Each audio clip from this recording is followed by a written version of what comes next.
Alors aujourd'hui, un exercice de type exercice de question de jury sur le thème du déterminant. Il y a une leçon de déterminant. Et cette leçon sur le déterminant, bon, finalement, on peut s'attendre à trois types de thèmes dans les discussions avec le jury. Le thème application du déterminant, qui est un thème assez riche, qui peut partir vers les formes quadratiques, qui peut partir vers la réduction, qui peut partir vers les systèmes linéaires. Bon, le champ des possibles. On a le thème du calcul de déterminant. Bon, peut-être moins intéressant, que je préconise pas en tant que question de jury, parce que l'oral n'est pas le moment où on va tester les capacités de calcul du candidat. Bon. Mais enfin, c'est mon avis personnel. Et surtout, le test de la bonne compréhension de la caractérisation du déterminant. En fait, le théorème fondamental sur lequel se base toute la leçon, c'est le suivant. L'ensemble des formes n linéaires alternées sur un espace vectoriel, sur encore quelconque cas de dimension n, est une droite. Voilà. Et le déterminant dans une base fixée en est un générateur. Voilà. La partie facile à démontrer du théorème, la partie, on va dire, vraiment très facile à démontrer, c'est que le fait d'être n linéaire et alterné, ça implique que cet ensemble-là, cet ensemble des formes n linéaires alternées sur eux, est un espace vectoriel. Bon, oui, évidemment. Et surtout, de dimension inférieure ou égale à 1. Ça, c'est la partie facile. Mais il faut montrer qu'il en existe au moins un non nul. Et là, c'est pas évident. Et il faut bien avoir conscience que la chose repose sur l'existence de la signature. En fait, en gros, j'ai envie de dire, pas de signature, pas de déterminant, et pas de déterminant, pas de déterminant.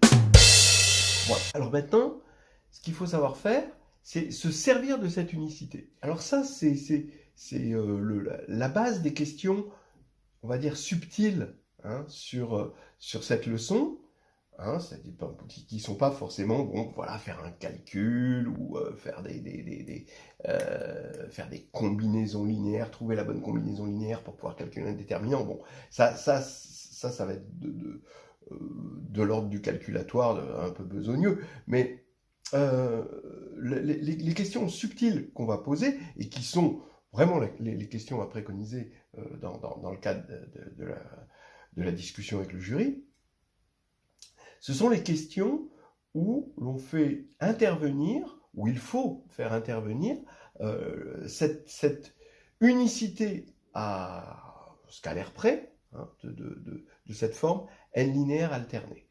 Je vous rappelle que c'est grâce à cette unicité, par exemple, qu'on arrive à démontrer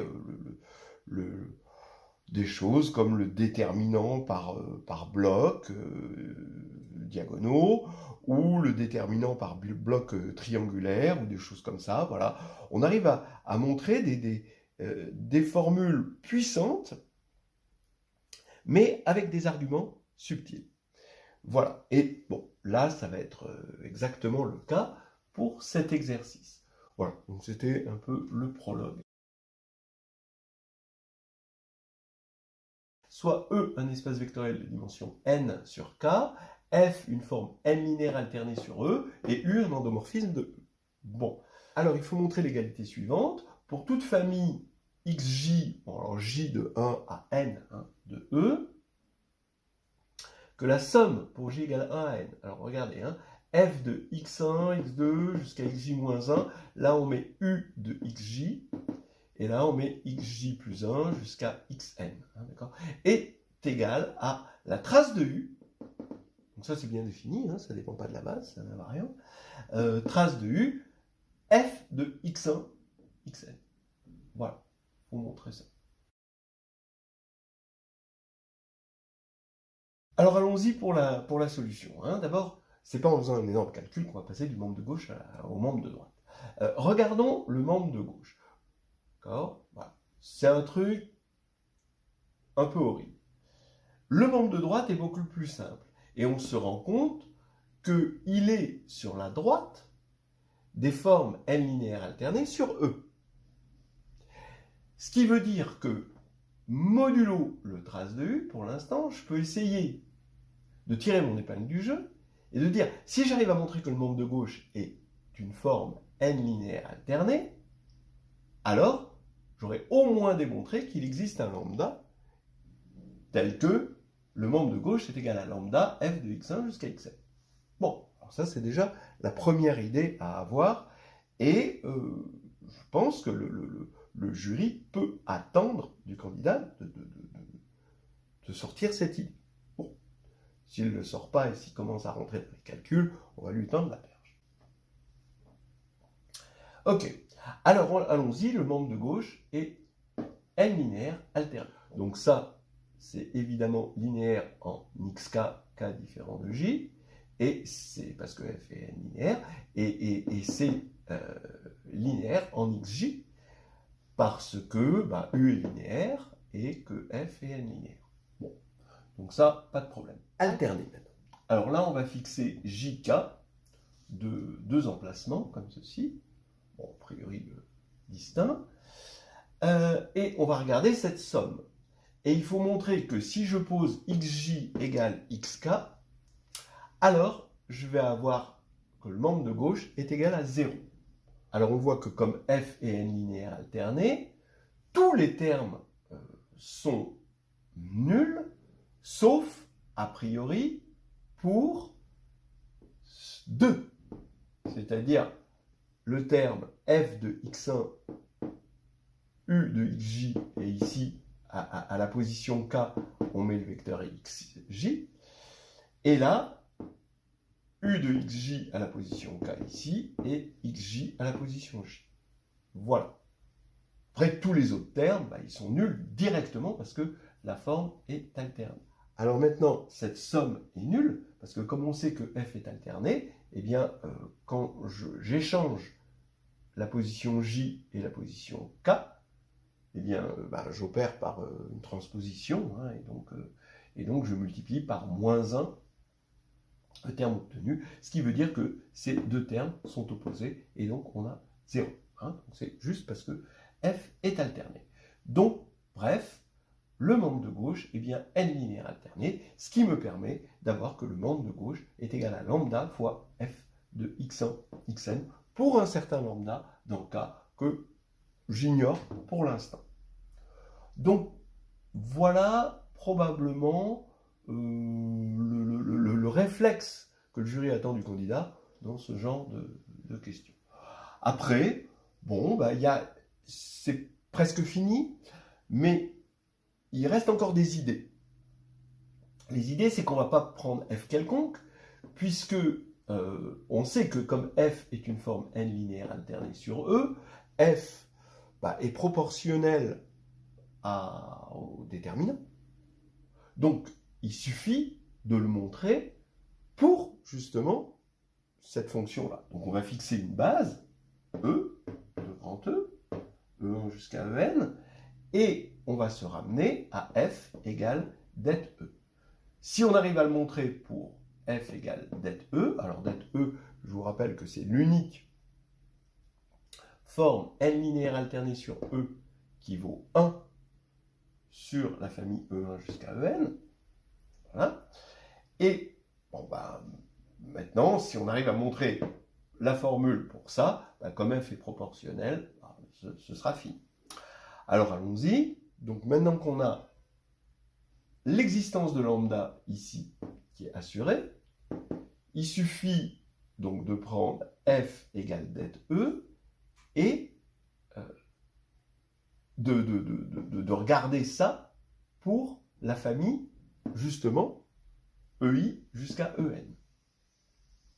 Et ça va me donner mon lambda. Alors, allons-y. Le membre de gauche pour det E et pour la famille xj égale ej, qu'est-ce que ça va donner? Ben, c'est facile.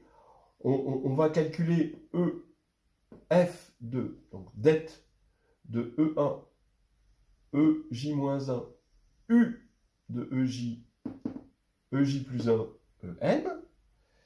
Eh bien, il suffit d'écrire U de EJ, donc tout ce qu'on ignore, c'est ce U de EJ. Donc on va écrire la matrice de U dans la base E, c'est UIJ. Et U de EJ, par définition, ça va être UJJ-EJ. Donc ça, c'est le terme en EJ. Et après, il y a les autres termes en EI. D'accord? Mais, qu'est-ce qu'on a? Bien, quand on va remplacer U de EJ par cette décomposition, par cette somme, eh bien, il va survivre que UJJ-EJ. Donc ici, je vais avoir E1, EJ-1, UJJ-EJ, EJ plus 1, EN. Parce que comme f est n linéaire alterné, eh bien, ces termes-là vont disparaître de la somme. Voilà. Et maintenant, encore, comme c'est n linéaire, je peux sortir le UJJ et j'ai ici juste ma base. Et donc, par définition du déterminant, eh bien, ça va faire 1. Donc, il ne reste plus que UJJ. Donc, le membre de gauche, pour ce f-là, et appliqué à la base EJ, ça va être la somme des UJJ. Donc, c'est ce qu'on appelle la trace de U. Voilà.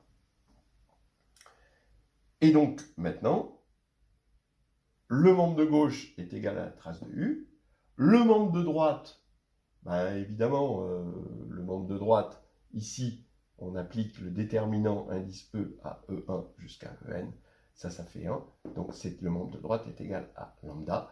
Donc, on va avoir trace de U égale lambda. Et on a résolu en beauté notre exercice sur le déterminant et surtout sur les formes n linéaires alternées.